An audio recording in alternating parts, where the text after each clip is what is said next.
આજે 21મી જાન્યુઆરીએ 9મો પાટોત્સવ હતો અને એ પાટોત્સવના ભાગરૂપે અમારી જે સંગઠનની ટીમ છે, અમે લાસ્ટ 8 થી 9 મહિનાથી અમે મહેનત કરતા હતા અને ઘણા બધા ગામડાઓ સુધી પહોંચ્યા, જિલ્લાઓ સુધી પહોંચ્યા અને આજનો દિવસ અમારા બધા માટે બહુ સારો દિવસ હતો અને એનું કારણ એ હતું કે આજે અમે અમારા જિલ્લા કન્વીનર અને તાલુકા કન્વીનરની જાહેરાત કરવા જઈ રહ્યા હતા. મને જે સંગઠન અધ્યક્ષ બનાવવામાં આવી એ પણ ભાઈની વડપણ હેઠળ એમના ચેરમેન પદના નીચે અમારા આવા સંગઠન જેવા બીજા ઘણા પ્રકલ્પો ચાલે છે, જેમાંથી એકમાં મને સંગઠન અધ્યક્ષ બનાવી અને એ બી હોદ્દાની રૂએ. આમાં એ જોવાની વાત એ છે કે ખોડલધામ ટ્રસ્ટ એ હંમેશા કમિટીઓથી ચાલતું આવે છે.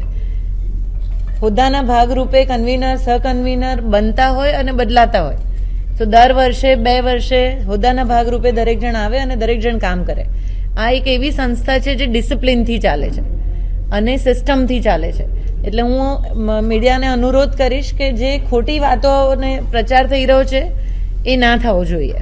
કારણ કે જે આજ મેં મા ખોડલની સાક્ષીમાં અમે આ કામ કરી રહ્યા છે, એની પવિત્રતા જળવાય એટલો અનુરોધ હું તમને બધાને ચોક્કસ કરું છું. બીજી વાત, આજે જેનીબેન ઠુમરને પણ ટ્રસ્ટી બનાવવામાં આવ્યા અને એ બી કેમ આટલા વખતથી એ પણ અમારી સાથે સંગઠનમાં મહેનત કરે છે. તો આજે બીજી એક બહેનને ટ્રસ્ટી બનાવ્યા. એક બહેન તરીકે મને પહેલી ટ્રસ્ટી બનાવેલા, આજે બીજી બહેન ટ્રસ્ટી બન્યા અને એનાથી બી વધારે આનંદ એ કે આટલી બધી મહેનત જે લોકો કરે છે એને હોદ્દા મળી રહ્યા છે. આજે અમારો નાનામાં નાનો કાર્યકર ખુશ છે અને એનું કારણ એ છે કે એમને એનો પદ મળ્યો. અને આજે અમે એટલા માટે ખુશ છે કે અમે આટલી મહેનત કરી અને અમારું જે સંગઠનની અમને જે સ્પીડ જોઈતી હતી એ સ્પીડ આજના કાર્યક્રમની સક્સેસથી અમને મળશે. આમાં એક વસ્તુ તમને કહું કે આને તમે બીજા રસ્તે લઈ જવાની કોશિશ જ ના કરશો. હું તમારા બધા જોડે અપેક્ષા રાખું છું કે આ કોશિશ ના હોવી જોઈએ. સીએમ બનવું ના બનવું તમારા કે મારા હાથમાં કશું નથી. અનારબેનની પર્સનલ ઈચ્છાની બી અહીંયા કોઈ વાત નથી થતી. જ્યારે હું એક ટ્રસ્ટી તરીકે અહીંયા બેઠી છું, ખોડલધામના પ્રિમાઇસીસમાં બેઠી છું, તો મને એટલી ગંભીરતા છે કે હું ખોડલધામ વિશે વાત કરું. મારી પર્સનલ વાત અહીંયા ક્યાંય આવતી જ નથી. અમારી સંગઠનની ટીમનો ગોલ છે આ, કારણ કે અમે સાથે કામ કરી રહ્યા છે. એક તો આપણે જે વાત કરીએ કે બી ગામ અને વોર્ડ અને સોસાયટી સુધી સંગઠન પહોંચે. બીજું શિક્ષણ, આરોગ્ય અને કૃષિ, આ 3 સેક્ટર સાથે ખોડલધામ ટ્રસ્ટ કામ કરી રહ્યું છે. એમાં જ અમે વધારે ને વધારે પ્રકલ્પો સુધી પહોંચીએ. અમારા બાળકોની દિશા, યુવાનોની દિશા પકડાયેલી રહે. બહેનોના જેટલા બી સામાજિક ઇસ્યુઝ છે એ બહેનોના સામાજિક ઇસ્યુઝમાં, એ ચાહે સ્કિલ ડેવલપમેન્ટ હોય કે પછી એ લોકો સાથે કોઈ બી પ્રોબ્લેમ હોય તો મેરેજ બ્યુરો છે કે સમાધાન પંચ જે વર્ષોથી અહીંયા ચાલ્યું આવ્યું છે, એ દરેક પ્રવૃત્તિઓ અમે કરવા માંગીએ છીએ. કૃષિ ક્ષેત્રે બી અમે પ્રવૃત્તિ કરવા માંગીએ છીએ કે ઓર્ગેનિક ફાર્મિંગ તરફ કેવી રીતે જાય અને એગ્રો ઇન્ડસ્ટ્રીઝમાં વધારે ને વધારે ખેડૂતો કેવી રીતે જોડાય. બહુ પોઝિટિવલી મુદ્દાઓ તૈયાર કર્યા છે. આના પછી અમારા જિલ્લા કન્વીનરોની 2 દિવસનું ઓરિએન્ટેશન અમે કરવા માંગીએ છીએ. એ ઓરિએન્ટેશનમાં એ લોકોને એક પ્રકારની ટ્રેનિંગ આપવામાં આવશે કે જેનાથી આ મુદ્દાઓને અમે નીચે સુધી કેવી રીતે લઈને જઈ શકીશું. પ્રોટોકોલ બિલકુલ તોડવામાં નથી આવ્યો. સંગઠન ઓલરેડી બનેલું હતું. ઝોન અધ્યક્ષથી સંગઠન ચાલતું હતું.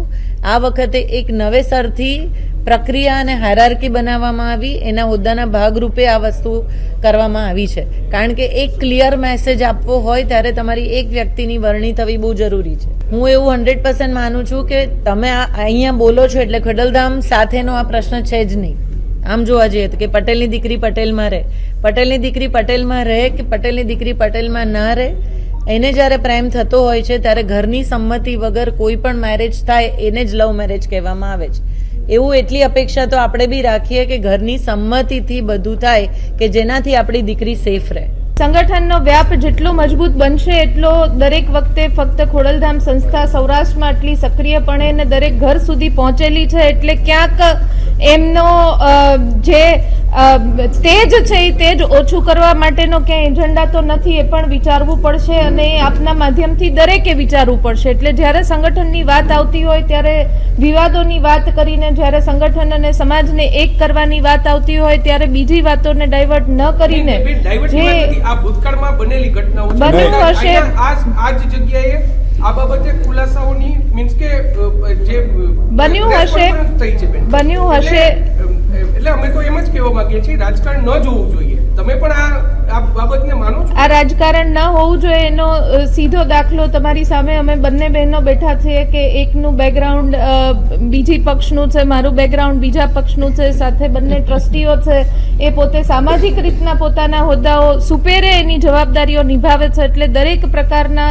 સંગઠનમાં પ્રતિનિધિત્વ અને મેસેજ આપવા માટે તમારી સામે અમે બેઠા છીએ. ત્યારે આપને વિનંતી કરીએ કે ખૂબ પોઝિટિવલી લોકોના કામ કેવી રીતના થઈ શકે, રાજકીય પક્ષો કે બીજા રાજકીય નેતાઓની કિન્નાખોરીથી દૂર રાખીને લોકોને મદદ કરી શકે એવું સંગઠન અને સમાજ અને સંસ્થા કામ કરવાનો નિર્ધાર સાથે આજે આ સંગઠનની મીટ કરી છે. તો આપના માધ્યમથી આ સંદેશ ઘર ઘર સુધી પહોંચે એવી વિનંતી પણ. અત્યારે તમે શું કામ ડાયવર્ટ કરવા માંગો છો? કોઈ પણ વાત ત્રીજી વખત બોલી રહી છું કે જ્યારે સંગઠનની સમાજની ને જે સંસ્થાની વાત કરે છે, આજની પ્રેસ કોન્ફરન્સ આપના માધ્યમથી જે સંદેશ આપવા માંગે છે એ છે કે ઘર ઘર સુધી. તો એક વ્યક્તિના નામને કોઈ પણ રીતના એક વ્યક્તિના નામ કે કોઈ બીજી રીતના કોઈ વિવાદો લોકો સુધી ન પહોંચે એવી હું આશા અને વિનંતી બંને વ્યક્ત કરું છું. Thank you.